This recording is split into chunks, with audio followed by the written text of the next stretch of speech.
როგორ ყალბდება არჩევნები, დროა და გირჩი მეტი თავისუფლება საზოგადოებას ახალი ინიციატივით მიმართავენ.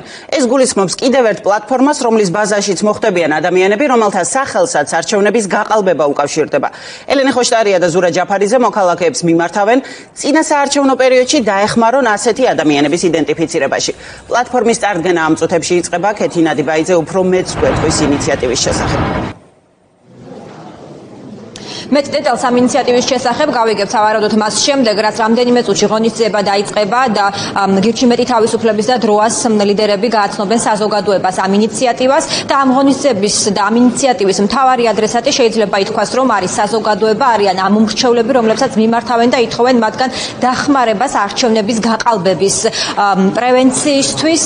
Ისინი ფიქრობენ, რომ შექმნან ერთიანი ბაზა, სადაც თავს მოიყრის იმ ადამიანების გვარები, რომლებიც წინა საარჩევნო პერიოდში ჩართულები იქნებიან არჩევნების სხვადასხვა ფორმით გაყალბების პროცესში, მაგალითად ესენი იქნებიან, შესაძლოა ესენი იყვნენ სახელმწიფო უსაფრთხოების სამსახურის წარმომადგენლები, ადგილობრივი მთავრობების წარმომადგენლები, სხვა უწყებების საჯარო მოხელეები, რესურს ცენტრების წარმომადგენლები, სკოლის დირექტორები და ასე შემდეგ. Ამ ოპოზიციურ პარტიებში ამბობენ, რომ არჩევნებს ქართული ოცნება როგორც წესი აყალბებს არჩევნების დღემდე და ამაში ჩართული არის ადმინისტრაციული რესურსი, ჩართულები არიან ერთი მხრივ როგორც საჯარო მოხელეები სხვადასხვა უწყებებიდან, ასევე კრიმინალურ სამყაროსთან დაახლოებული პირები და სწორედ აი ამ პროცესში ითხოვენ ისინი საზოგადოების დახმარებას, რომ მათ მიაწოდონ ვინაობა გვარები აი ამ ადამიანების, რომ შეიქმნას ერთიანი ბაზა და უკვე არჩევნების დღეს და მანამდეც დამკვირვებლებმა მედიამ ყურადღება მიაქციოს ამ ადამიანების საქმიანობას. Met details აი ამ ინიციატივის შესახებ მოვისმენთ პრეზენტაციაზე, რომელიც რამდენიმე წუთში უნდა დაიწყოს.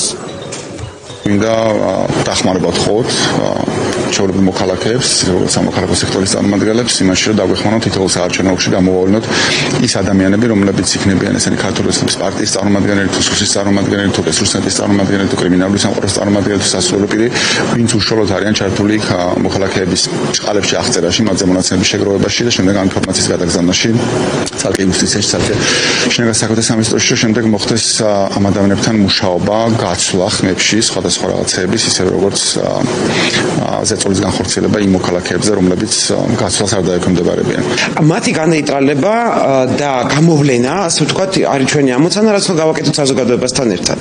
მეორე ძალიან მნიშვნელოვანი ეს არის რაც შეიძლება მეტი ადამიანის მოსვლა არჩევნებზე და აქაც უნდა იყოს განცდა, რომ ჩვენ ვაკეთებთ ყველაფერს, რომ მათი ხმები იყოს დაცული და ამიტომ ეს იქნება ჩვენთვის ასევე ძალიან მნიშვნელოვანი. და მესამე ეს არის ჩვენ პარტნიორებთან მუშაობა იმ ხრელებზე, რომელიც მათ მიცემს საშუალებას, რომ რეალურად შეაფასონ სურათი, იმიტომ რომ ძალიან შეფარული არის ბევრი გაყალბების მეთოდი, რაც ჩვენ შევისწავლეთ სხვადასხვა ტელევიზიების გამოძიებებზე დაყრდნობით და სხვადასხვა მასალებზე დაყრდნობით და შევკარით ერთად. შეფარულია ეს ფორმები, ამიტომ ჩვენი ვალია იმ გრძელვადიან დამკვირვებლებს, ჩვენ პარტნიორებს აი ეს სუსტი რგოლები გავაცნოთ.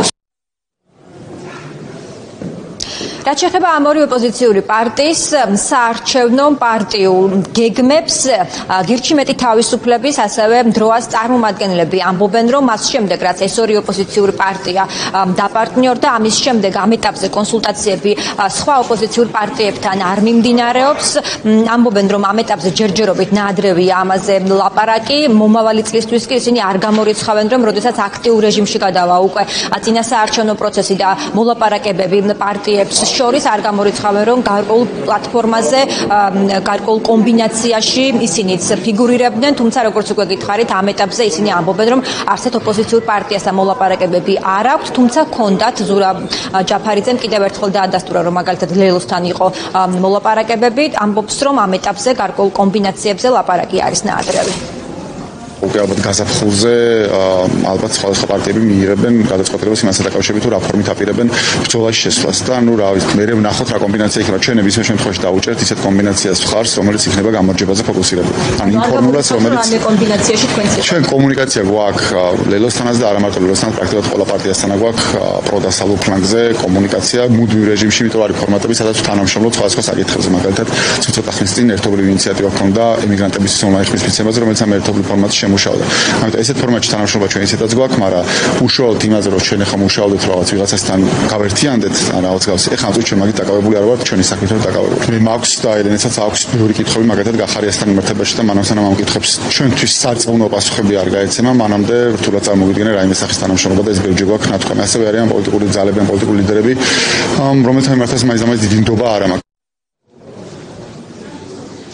ამ ორ ოპოზიციურ პარტიაში ამბობენ, რომ ამ ეტაპზე მათთვის პრიორიტეტულია გააქტიურდნენ არჩევნების გაყალბების პრევენციასთან დაკავშირებით მიმართულ ქმედებებში და სწორედ ამბობენ, რომ ამას ემსახურება მათი ახალი ინიციატივაც, რომ შეიქმნას ბაზა იმ ადამიანების, რომლებიც წინა საარჩევნო პერიოდში ჩართულები იქნებიან სხვადასხვა ფორმით თუ სხვადასხვა როლით არჩევნების გაყალბების პროცესში. რამდენიმე წუთში იქნება აი ამ ინიციატივის პრეზენტაცია.